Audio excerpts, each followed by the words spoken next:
안녕하십니까. 하루의 경제 주식 마무리 경주마 이재용입니다.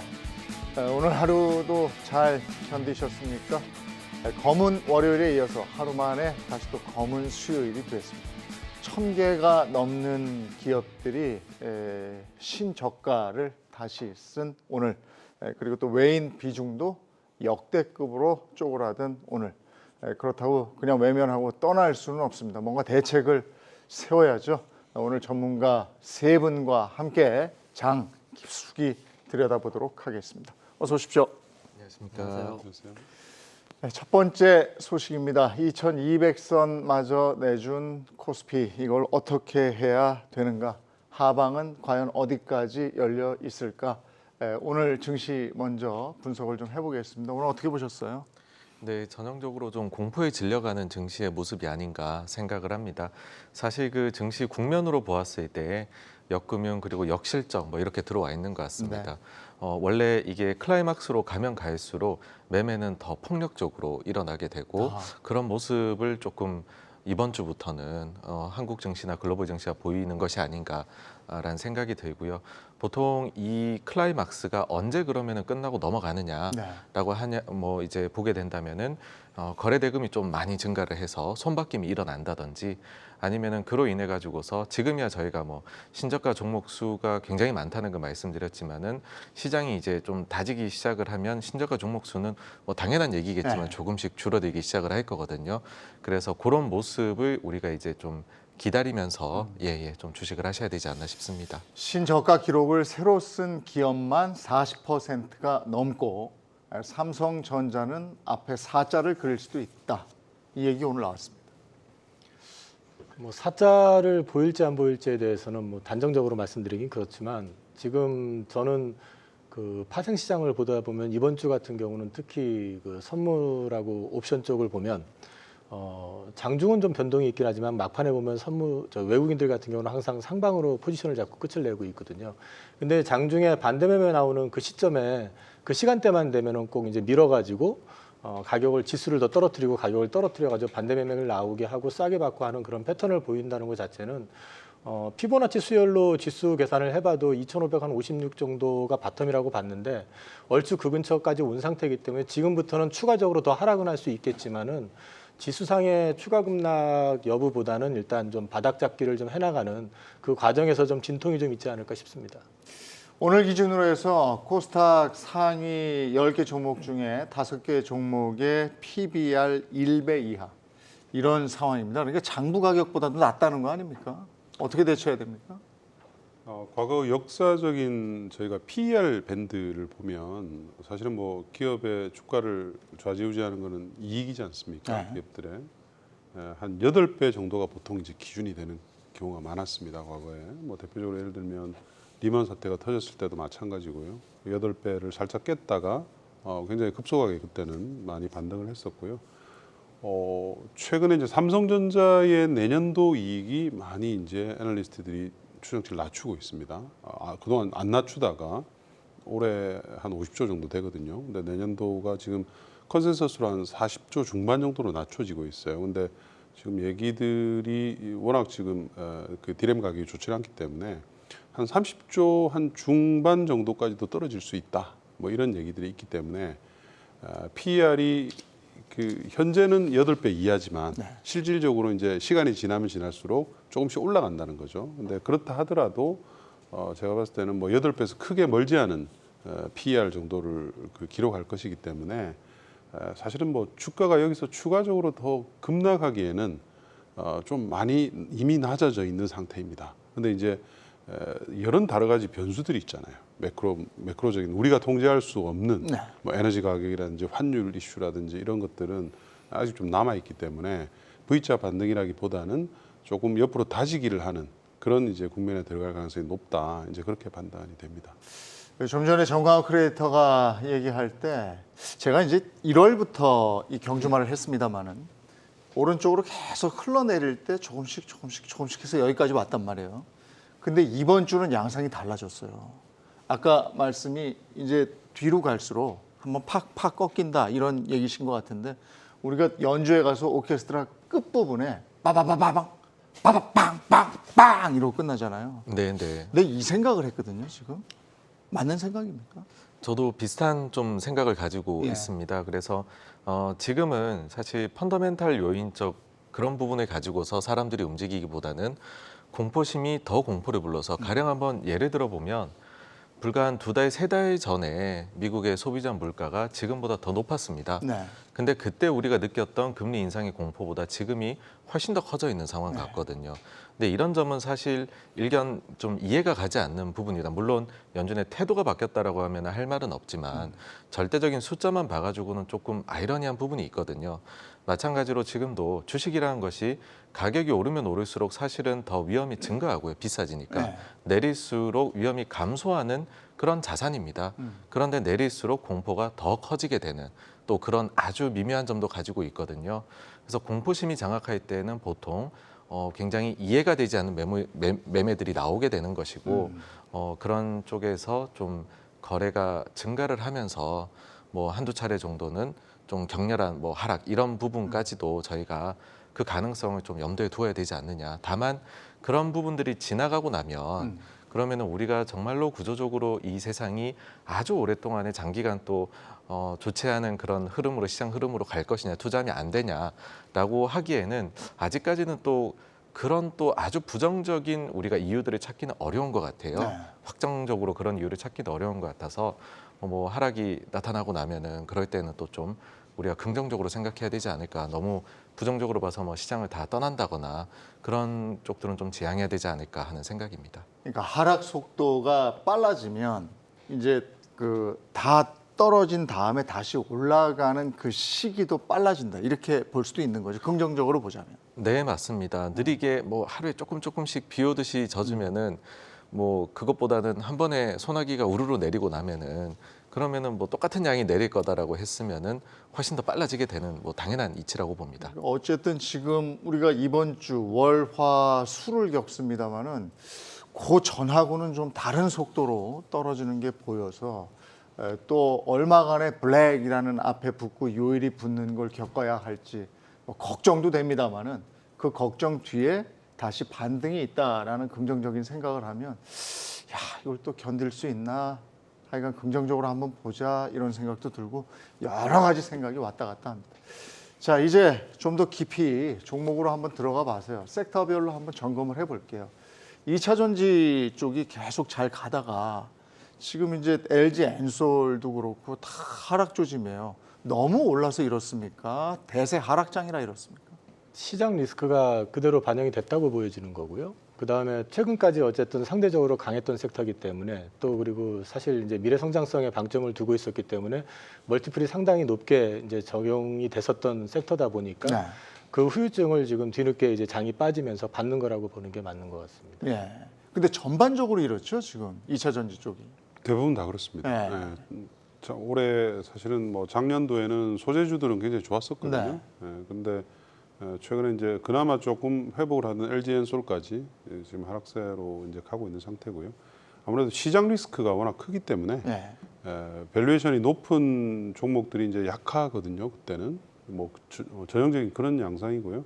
또 최근에 IRA 이슈가 이제 나왔잖아요. 네. 그러면서 과연 IRA의 보조금 지급 기준을 한국의 셀 업체든 소재 부품 업체든 무난하게 맞춰줄 수 있을까 그런 거에 대한 이제 좀 그 악재만 많이 반영하는 지금 그런 상태입니다. 근데 사실은 IRA 자체가 궁극적으로는 중국 업체를 좀 미국 시장에 들어오는데 많은 허들을 두기 위한 네. 그런 이제 그 법안이거든요. 네. 그렇기 때문에 우리 업체들은 사실은 이미 선점을 하고 있잖아요. 근데 네. 이제 마지막 방점을 소재나 부품이나 이런 것들에 이제 중국의 의존도를 어떻게 떼느냐 이제 그 이슈만 남아 있는 거라서 지금은 너무 과도하게 우려할 필요는 또 없으시다. 저는 이제 그렇게 판단하고 있습니다. 근데 만약에 이래서 이제 그 다시 전환이 된다면 전환이 됐을 때 소재 부품이냐 아니면 또 LG 엔솔 같은 대형주냐를 생각한다면 어떤 게 더 빨리 가겠습니까? 전환이 된다 그러면 사실은 전환 시점 초기에는 같이 움직일 거고요. 네. 같이 움직일 거고 아무래도 낙폭 과대 주들이 전환할 때는 좀 더 강하거든요. 근데 최근에는 아무래도 소제품 회사들이 더 많이 빠졌잖아요. 그러다 보니까 올라갈 때는 좀 더 강하게 소제품 회사들이 올라갈 것 같습니다. 제가 이제 계속 우려를 너무 하시는 게 맞지 않다고 하는 이유는 앞으로 전기차 시장, 글로벌 전기차 시장의 화두는 미국입니다. 네. 예, 그동안 중국은 지금 워낙 많이 커져 있고요. 유럽은 고성장을 하다가 성장세는 좀 낮춰지고 있고요. 근데 미국은 아직 주요한 전기차들이 시장에 아직 뿌려지기 전입니다. 그게 이제 2023년, 4년, 5년에서 굉장히 많은 모델들이 출시되고 한국 업체들이 그걸 이제 만들어야 되기 때문에 너무 지금은 좀 과도한 이 공포에만 휩싸 있는 것 같은 네. 그런 좀 생각이 듭니다. 그러면 조금 시야를 넓혀서요. 예, 만약에 이제 턴어라운드 돼서 다시 대세 하락장에서 조금 이제 언젠간 반등이 올 거 아닙니까? 네. 그때는 2차 전지 쪽을 먼저 담는 게 좋겠습니까? 아니면 반도체 쪽을 먼저 담아보는 게 좋겠습니까? 반도체는 이건 완전 사이클 산업이잖아요.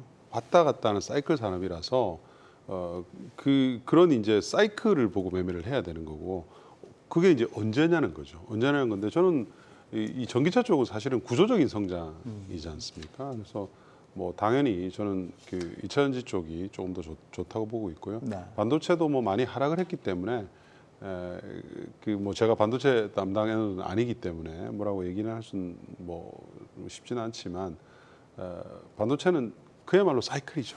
네. 이렇게 한 2, 3년 올라갔다가 조금 또 2, 3년 또 떨어지고 물론 중장기적으로 보면 저점은 계속 올라갑니다. 네. 반도체에 대한 수요는 중장기 수요는 계속 늘기 때문에요. 근데 이제 이 전기차 쪽은 그거보다는 훨씬 더 사이클이 짧죠. 왜냐하면 수요가 늘어나는 것이 확정돼 있기 때문에 이 하락 사이클이 좀 짧아요. 다른 산업들에 비해서. 요컨대 2차 전지 쪽이 먼저 갈 것이다. 그렇습니다. 예, 알겠습니다. IPO 시장에서도 2차 전지 쪽에 기대됐던 IPO 물건이 있었죠. WCP. 근데 이게 수요 예측 잘못 뭐 이런 겁니까? 아니면 이 내용 자체는 좋은 회사인데 이렇다면서요, 지금? 네, 사실 좋지 않은 부분이 좀 다 겹친 것이 아닌가 네. 생각을 합니다. 일단은 좀 첫째로는 좀 새롭지는 않은 기업입니다. 왜냐하면은 일본에 원래 이제 상장이 되어 있는 회사가 이제 이태리 올리는 상황이기 때문에 그런 부분이 첫째 있었던 것 같고요. 그 다음에 두 번째는 증시 환경 자체가 지금 좀 특히나 IPO 쪽에 있어가지고서 뭐 소형이면 모르겠는데 여기가 이제 또 좀 그 시가총액이 큰 규모이다 보니까는 이런 정도에 들어올 만한 현재 유동성 환경은 좀 아닌 것 같습니다. 네. 그러다 보니까는 뭐 이런 점들이 좀 복합적으로 작동을 해가지고서 좀 안 좋은 결과를 만들어낸 것이 아닌가 생각을 하고요. 뭐 이제는 정해졌으니까는 상장 이후에 뭐 좋은 그림을 그려주는 수밖에는 없지 않나 그렇게 봅니다. 시기적으로. 예. 그리고 또 있어요. 탑 머티리얼. 이것도 대기하고 있는데 마찬가지 결과가 나올까요?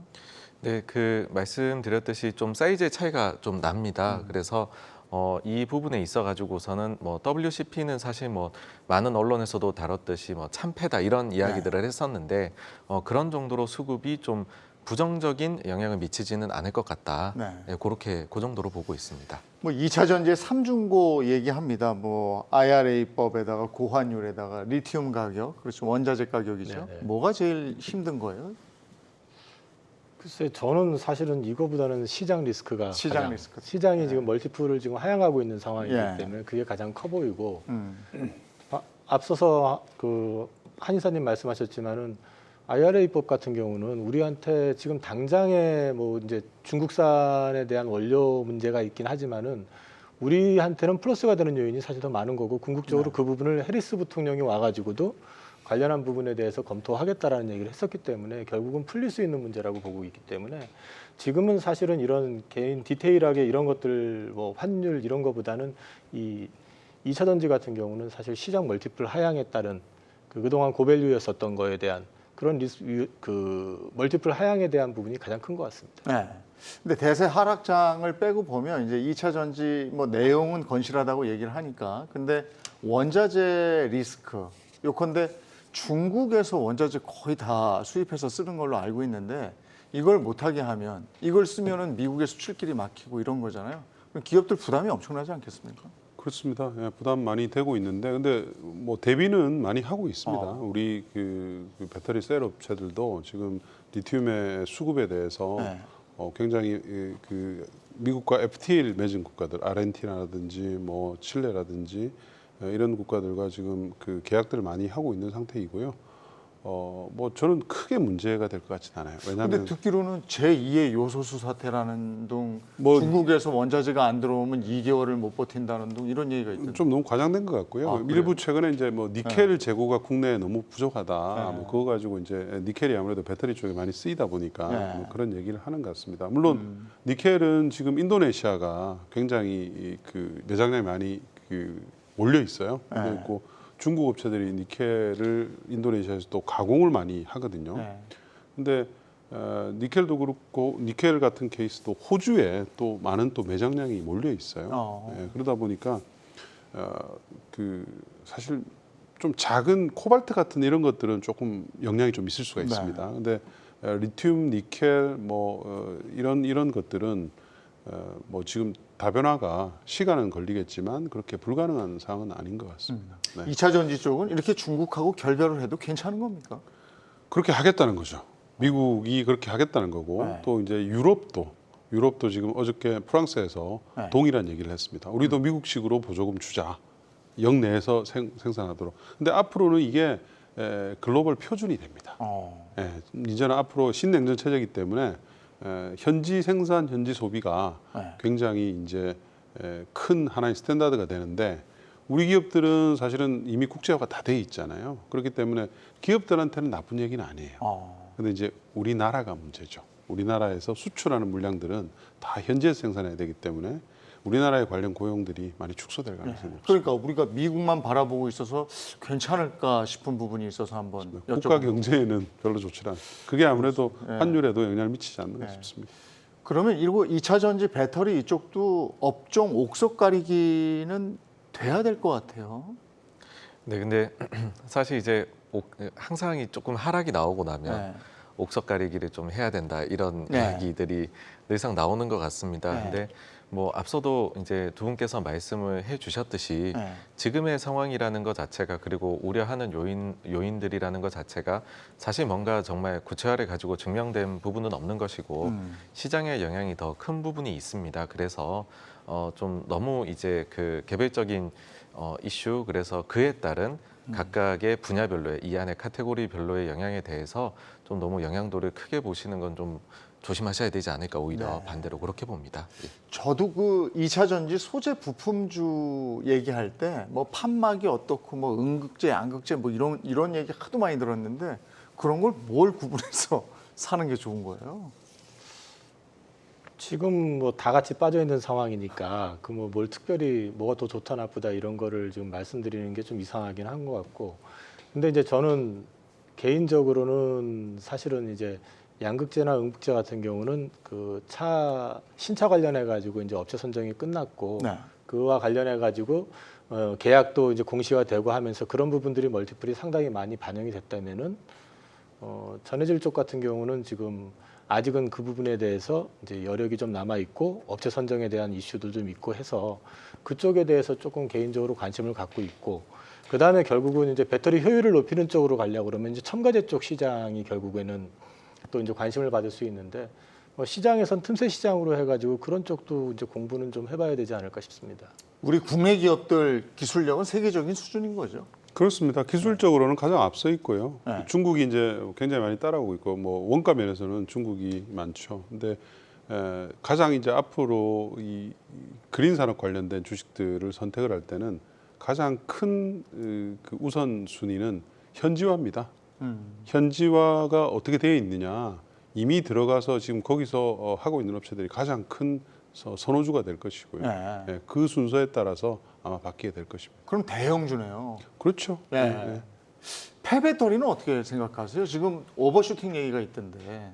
오버슈팅을 했죠. 근데 할 수밖에 없는 상황이 마련됐던 거죠. 네. IRA를 하게 되면 원재료를 구하는 것이 힘들어지니까 네. 아무래도 리사이클을 하는 회사들은 이제 원재료를 확보하는 회사들이잖아요. 네. 그러다 보니까 뭐 주목을 받을 수밖에 없었고요. 또 유럽도 배터리 이력제가 시행이 됩니다. 예, 그렇기 때문에 현지에서 리사이클은 대부분 다 현지에서 해야 돼요. 네. 리사이클링 하는 회사들이 이제 각광을 받았었는데 항상 이제 고성장주들은 기대감이 올라가고 나중에 이제 실적이 현실화되게 되면 조금 이제 조정을 받게 되죠. 저는 지금은 좀 너무 앞당겨서 네. 기대가 많이 올라와 있다. 선 반영돼 있다. 네, 왜냐하면 배터리는 사실은 폐배터리가 많이 나오게 되려면 거의 2030년 근처 가야지 이제 좀 네. 의미 있는 배터리 수거가 일어나거든요. 그래서 네. 조금 좀 빠른 것 같긴 합니다. 예. 다음 달에 가칭 배터리 얼라이언스 이래가지고 폐배터리 광물 의무 재활용을 검토한다. 그래서 LG 엔솔, 삼성 SDI, 현대자동차가 참여한다 이렇게 되어 있습니다. 네, 네. 예. 네, 현실적으로 봤었을 때에 우리가 그 미래에 어느 정도나 전기차나 이런 쪽이 팔리게 될까 네. 생산 대가를 가정을 해보면 사실 글로벌로 봤었을 때에 현재 우리가 가정하고 있는 뭐 광산에서의 광물 수급이나 이 정도로는 부족할 가능성이 있습니다. 네. 그래서 재활용에 대해 가지고서는 반드시 해야만 하는 그런 부분이라고 생각을 하고요. 지금부터 그래서 좀 준비를 하기 시작하는 것 아닌가. 사실 지금 현재 폐배터리 재활용하는 업체들이 가지고서 본인들이 이제 그 소화해내는 물량이라는 것 자체가 정말로 우리가 알고 있는 그런 뭐 전기차에서 나오는 연령이 다 된 것들을 가지고서 하는 그런 부분은 아니거든요. 네. 그래서 지금부터 해가지고서 뭐 적절한 시기에 만들어서 대응을 하신다. 뭐 그 정도 당장에 근데 성과가 날 거는 뭐 아닌 것 같고요. 예. 그 정도 이슈로 생각을 합니다. 사실 오늘 같은 분위기에서 어떤 섹터나 종목을 얘기하기가 참 애매합니다.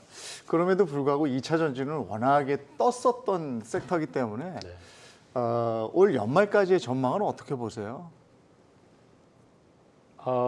주가 전망을 말씀드리기는 지금 조금 애매한데 저 개인적으로는 지수 자체에 대해서 이번에 연말 장은 환율에 있다라고 보고 있거든요. 네. 그래서 이제 환율이 워낙 안정이 되고 좀 돌아서는 시점부터 장이 돌아설 거라고 보기 때문에 저는 환율 관련 수혜주 쪽이 연말에 좀 주도가 되지 않겠냐라고 생각을 하고 있어서 사실은 이제 2차 전지라든지 최근에 좀 많이 움직였던 쪽은 상대적으로 좀 모멘텀이 좀 덜하지 않겠냐 싶은데 궁극적으로 좀 많이 빠지면은 2차 전지 섹터 같은 경우는 사실은 다시 모아가도 괜찮은 섹터라고는 생각을 합니다.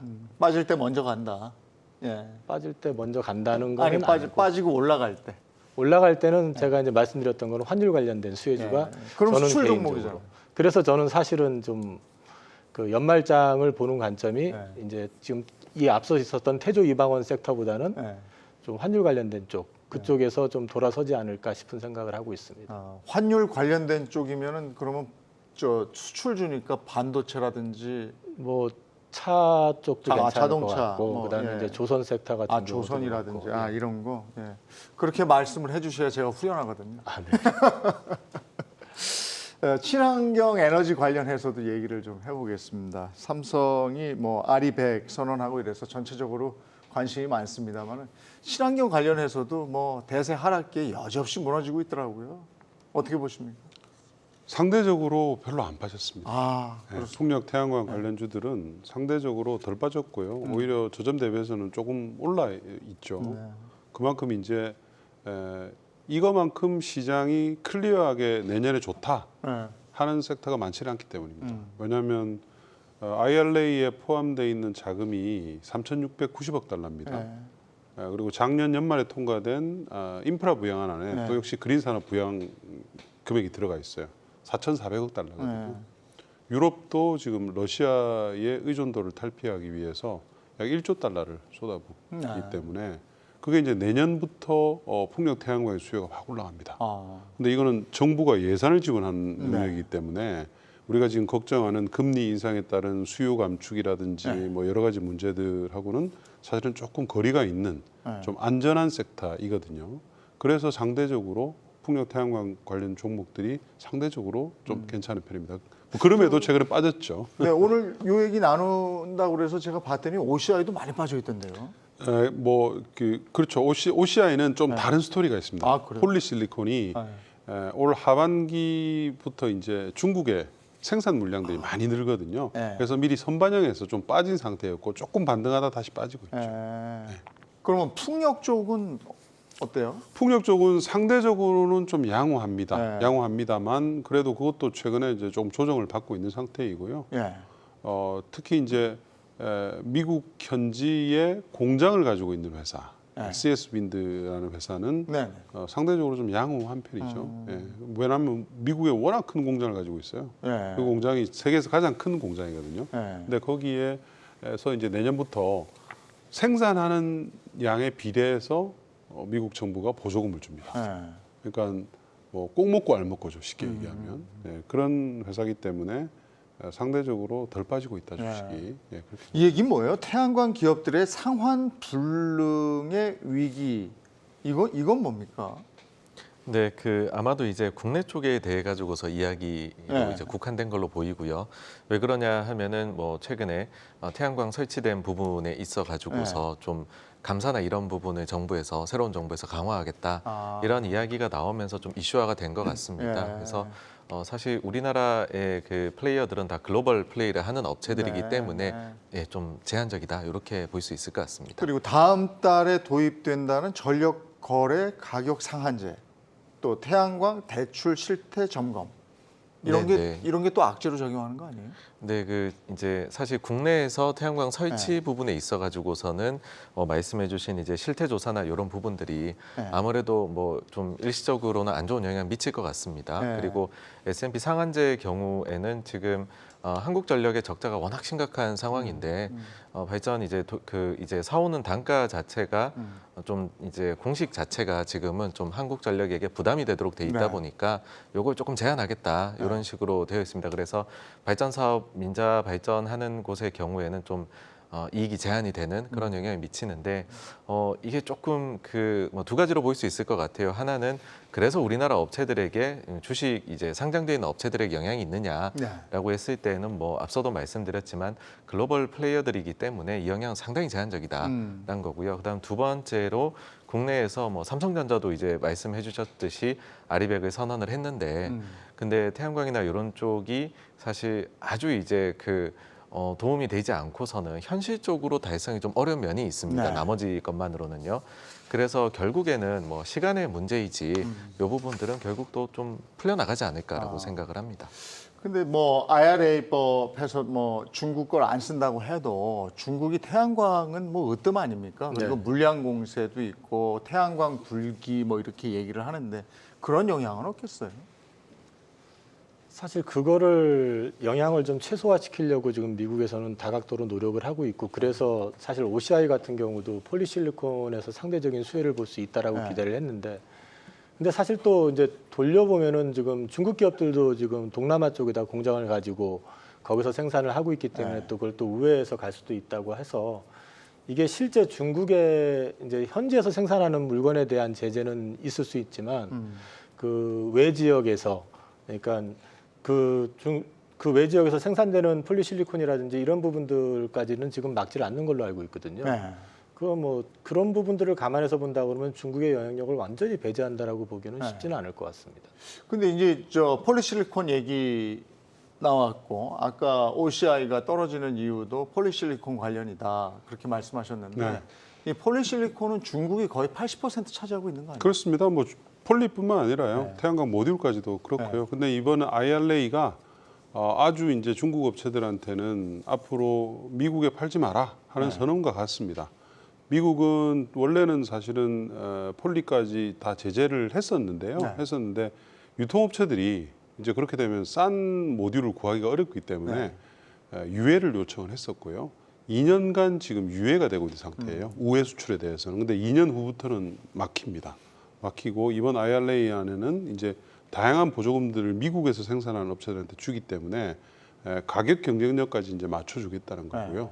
거기에 이제 우리 하나 솔루션이 워낙 큰 공장을 가지고 있고 대규모 증설을 합니다. 하기 때문에 하나 솔루션 입장에서는 이 IRA를 만든 바이든한테 굉장히 절을 해야 됩니다. 중국 업체들과의 경쟁력 격차가 확 줄어들게 됩니다.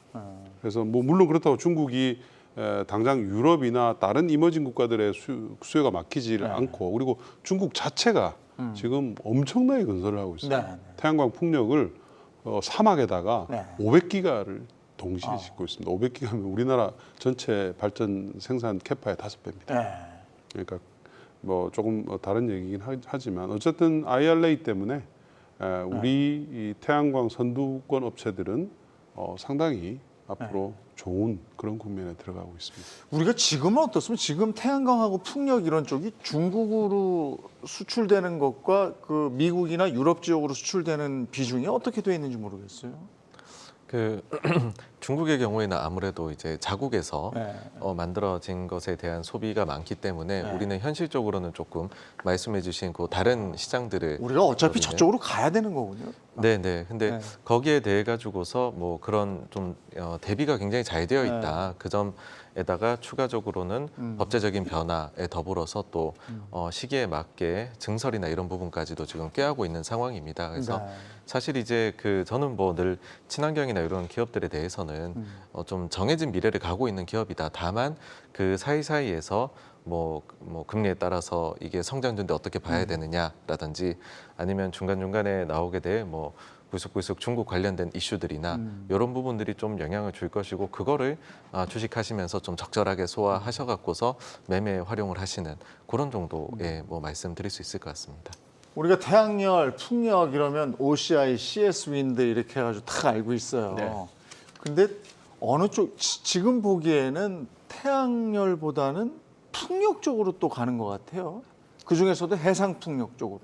해상 풍력이 굉장히 크게 늘어나고 있는 네. 건 사실이고요. 뭐 이제 유럽 쪽은 물론이고 사실은 미국 쪽에서도 이제 네. 본격적으로 이제 그 해상 풍력을 늘리고 있는 상황인데 개인적으로는 우리나라 그 국내 상장 기업 가운데서 사실 태양광 기업은 생각보다 이렇게 투자할 기업이 많지는 않습니다. 네. 좀 규모가 있는 기업을 놓고 얘기하면은 근데 풍력 쪽 섹터 같은 경우는 말씀하셨던 CS 윈드라든지 그 CS 베어링, 그다음에 삼강 M&T라든지 생각보다 좀 규모가 되면서 또 시장 점유율도 충분히 가지고 있는 기업들이 많거든요.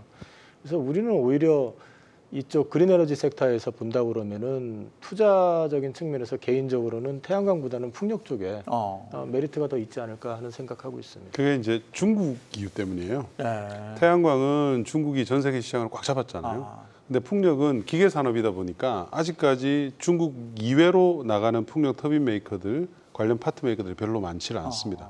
시장 점유율이 굉장히 낮아요. 네. 그러다 보니까 이제 우리하고 거래를 하고 있는 유럽이나 미국 업체들이 잘하는 거죠. 그래서 이제 우리 부품 회사들 뭐 CS 윈드라든지 상강 M&T라든지 이런 회사들이 두각을 나타내고 있는 그런 상태입니다.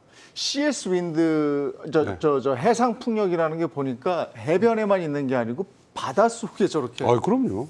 굉장한 기술인데요. 보통 한 5, 60m 수심에는 설치가 가능하고요. 고정식 해상 풍력은 최근에는 이제 부유식 해상 풍력이 또 시장이 열리고 있죠. 부유식은 수심 한 2, 300m에 둥둥 떠 있게 띄워놓는다 이거죠. 띄워놓습니다. 예. 근데 이게 CS 윈드가 미국의 풍력 타워 공장 증설 계획이 있어요? 그렇습니다. CS 윈드는 작년에 글로벌 1위 풍력 터빈 메이커죠. 네. 베스타스로부터 네. 그 공장을 샀습니다. 네. 베스타스가 직접 운영하던 공장이었는데요. 이게 100만 평입니다. 예. 공장 크기가 한 5기가 정도의 전 세계에서 가장 큰 타워를 생산하는 공장인데요. 이번 IRA가 통과됐잖아요. IRA 때문에 미국의 풍력 시장이 2배 이상 커집니다. 커지니까 뭐 미국의 가장 큰 공장이라서 당연히 미국 시장 확대에 따라서 증설을 해야 되고요. 지금 이미 증설 준비를 하고 있습니다. 그래서 내년도 아마 하반기에는 1단계 증설이 이루어질 것으로 그렇게 판단을 하고 있습니다. 한때 뭐 유럽에 바람이 안 불어서 풍력이 안 된다는 등 이런 얘기. 그런 거는 다 사실은 왜곡된 뉴스입니다. 그렇습니까? 네, 바람 요즘 사실 유럽에 풍력과 태양광이 없었으면 유럽의 에너지기는 훨씬 심했을 거예요. 네, 요즘 뭐 일반인들은 지붕 위에다가 태양광 까느라고 난리고요. 풍력 그 개발 업체들은 정부가 원래 국가가 정한 입찰 양이 있거든요. 그거보다 더 해라. 그래도 우리가 추가적인 허가 없이 해주겠다. 지금 이렇게 나오고 있는 상태이죠. 자, 이렇게 해서 저희가 배터리, 태양, 바람 이렇게 정리를 한번 친환경 에너지 정리를 해봤고요. 이제 어떻게 보면 요즘에 얘기를 잘 안 했던 건데 숨은 진주라고 얘기하는 것도 있어요. 그게 뭐냐면 수소예요. 수소 에너지는 지금 어떻게 돼 있습니까?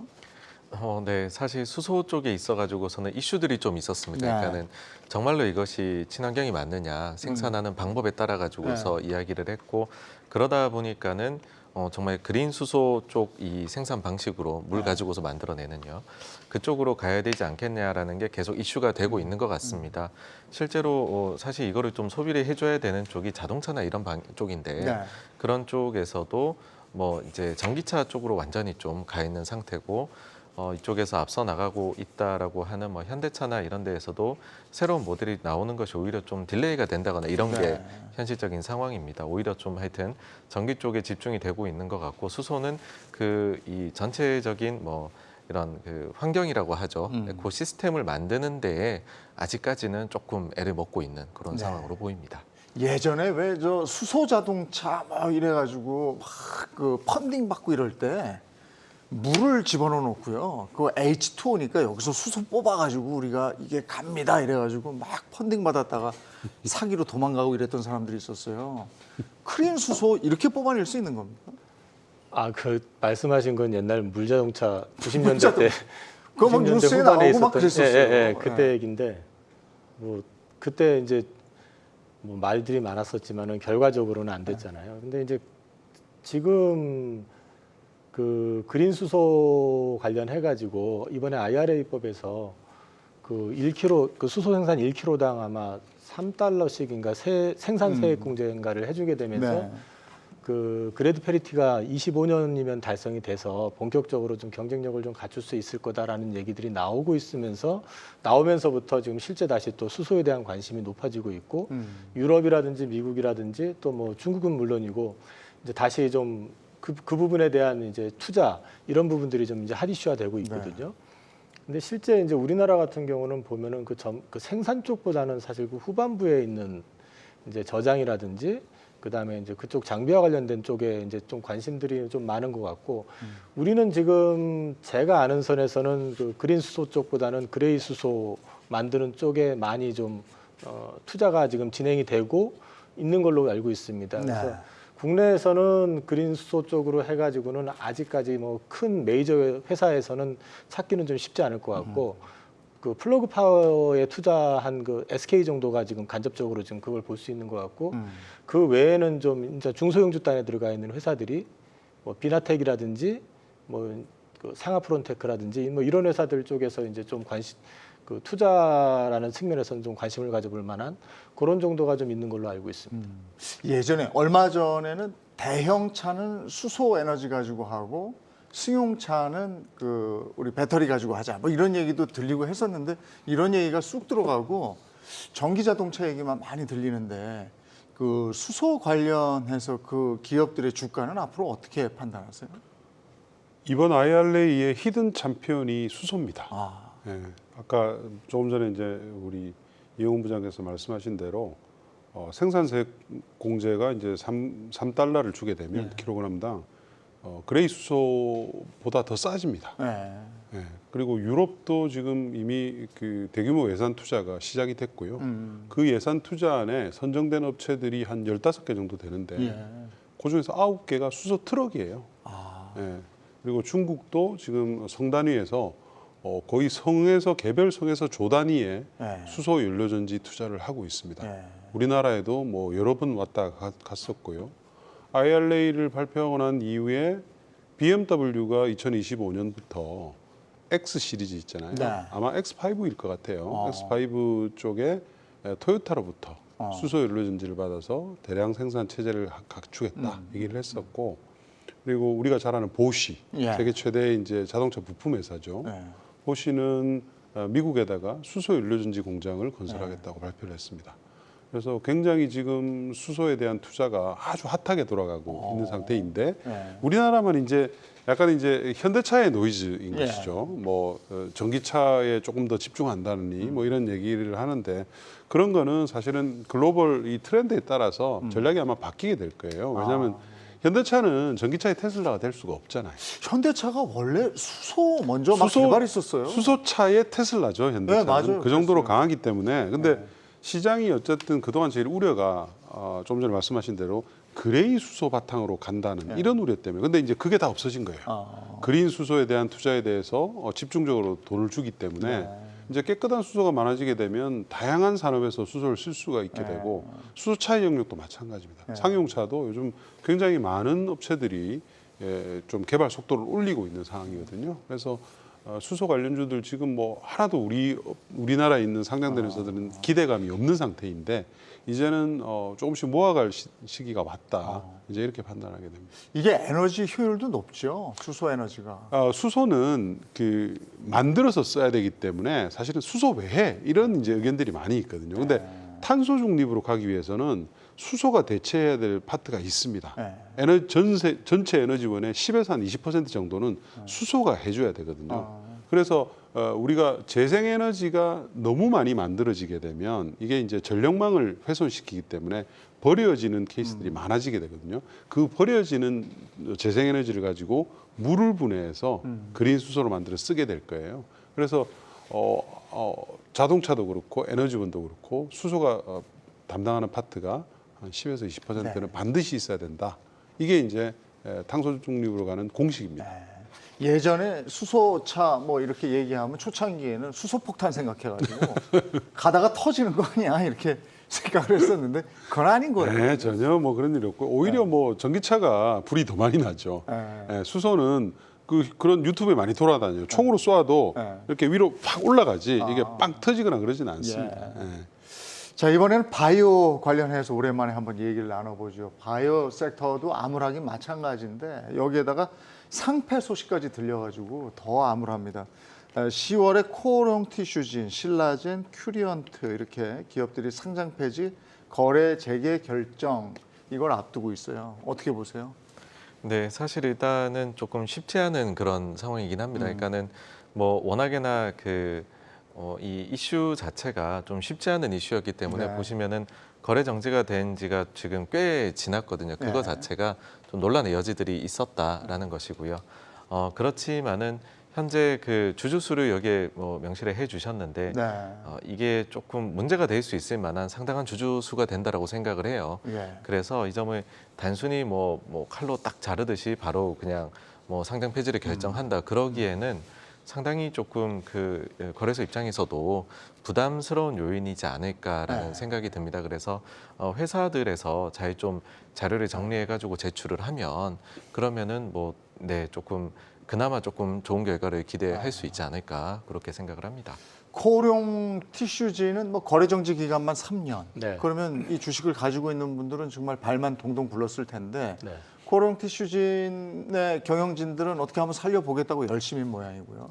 지금 해외 임상은 진행하고 있으니까요. 사실 이제 그 이물질이 들어가서 그게 이제 발암 물질이 들어가 있다. 그래서 이제 애초에 얘기했던 거하고 다르고 뭐 이런 이슈들이 나오면서 갑자기 그 취소가 되고 식약처 허가가 취소가 되고 그러면서 거래가 정지가 됐었는데 현재 지금 미국에서는 임상이 진행이 되고 있는 걸로 알고 있고 그 결과에 따라서 어쨌든 판단이 될 거기 때문에 뭐 바로 그 결과 여부하고 상관없이 결정하기는 쉽지는 않을 거라고 보고요. 뭐 이번에 바로 풀어주는 것도 역시 그렇게 쉽지는 않을 거라고 생각을 합니다. 그리고 뭐 지금 종목별로 보면은 저도 현재 이제 계속 모니터링을 하고 있는 게 바이오 섹터에 이게 만약에 문제가 되면 또 영향을 줄 수가 있기 때문에 모니터링을 하고 있는데 신라젠 같은 경우도 대주주가 지금 바뀐 상황에서 지금 기존의 그 팩사백 외에 다른 걸 가지고 지금 또 이제 하려고 지금 준비를 하고 있고 하기 때문에 그거 역시도 뭐 일회성 단방에 결정 나기는 쉽지 않을 것 같고 큐리언트 같은 경우는 지금 사실 매출이 안 나와가지고 정지가 됐었거든요. 이제 여기 역시 마찬가지로 지금 현재 임상 진행하고 있는 거라든지 이런 거 계속 업데이트 해가면서 회사는 지금 나름대로 그런 것들을 준비를 하고 있는 것 같거든요. 그래서 당장에 뭐 상장 폐지가 결정되거나 그러지는 않을 것 같습니다. 아니 지금 아까 보니까 그 표에 보니까 투자자들이 25만 명 정도 되는데 이게 만약에 상폐가 된다면 시장 전체에 미치는 영향도 크지 않습니까? 별로 없을 겁니다. 별로 없어요? 뭐 주주분들은 참 힘드시겠죠. 근데 사실은 뭐 저런 회사들이 바이오 시장의 어떤 시가총액을 구성한다는가 뭐 이런 거에 있어서 사실은 크지는 않죠. 지금 우리 바이오 종목들은 상위주 위주로 형성이 되고 있잖아요. 삼성바이오라든지 뭐 셀트리온이라든지 이런 업체로 되고 있고요. 근본적인 문제가 사실은 그거 같아요. 우리나라 이 바이오 기업들의 R&D 능력이 검증을 좀 받아야 되거든요. 세계적으로. 그러니까 해외에 나가서 각국의 허가를 좀 받아야 되는데 뭐 그런 것들이 잘 되고 있질 않죠. 바이오시밀러만 지금 잘 되고 있는 상황이고요.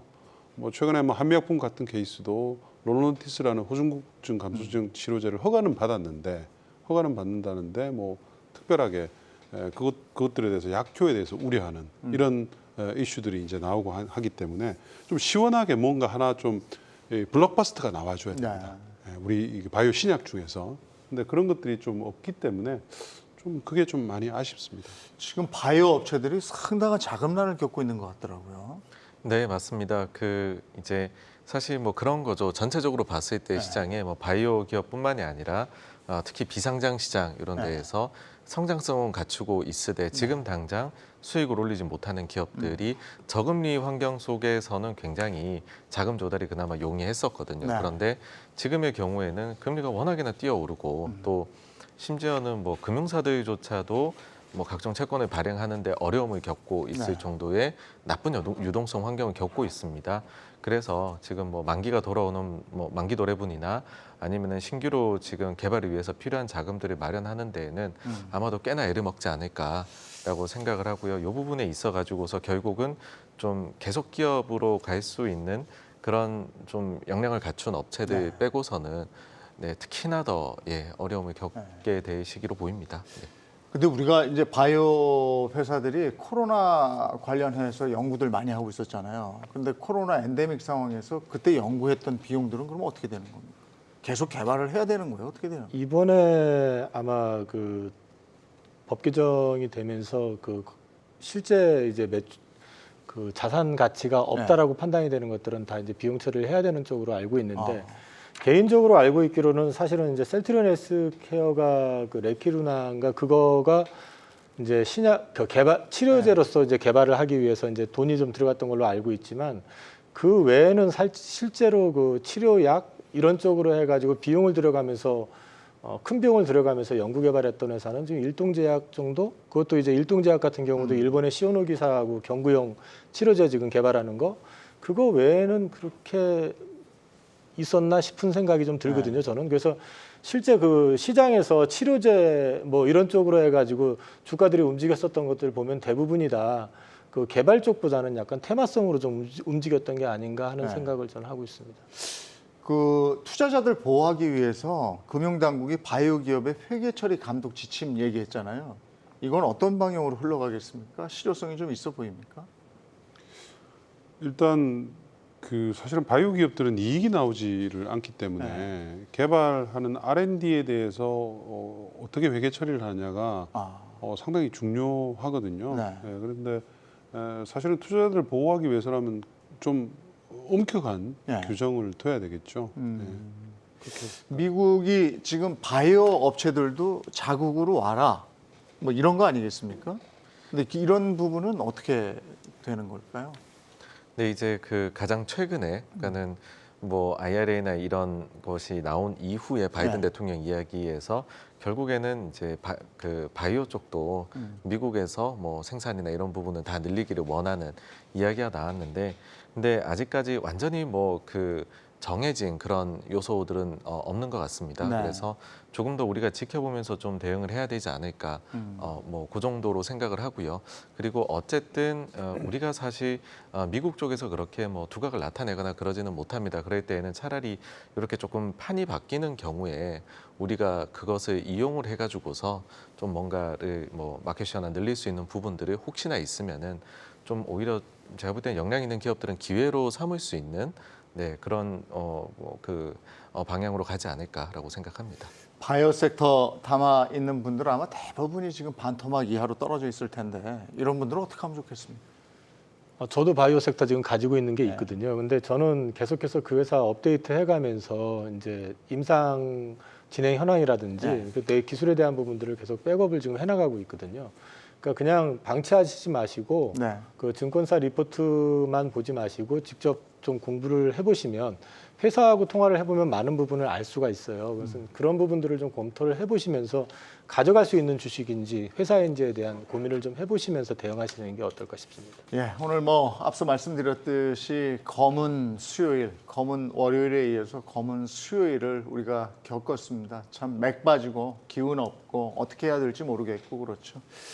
그래서 오늘 그런 얘기보다는 한번 섹터별로 저희가 몇 개 이렇게 짚어서 한번 돌아보는 시간을 가져봤습니다. 내일은 장이 어떨지 참 또 불안하기만 한데 이걸 거쳐내면 이겨내면 반드시 좋은 장이 있겠죠. 제발 좀 그랬으면 좋겠습니다. 오늘 하루도 고생 많이 하셨습니다. 내일 뵙겠습니다. 고맙습니다.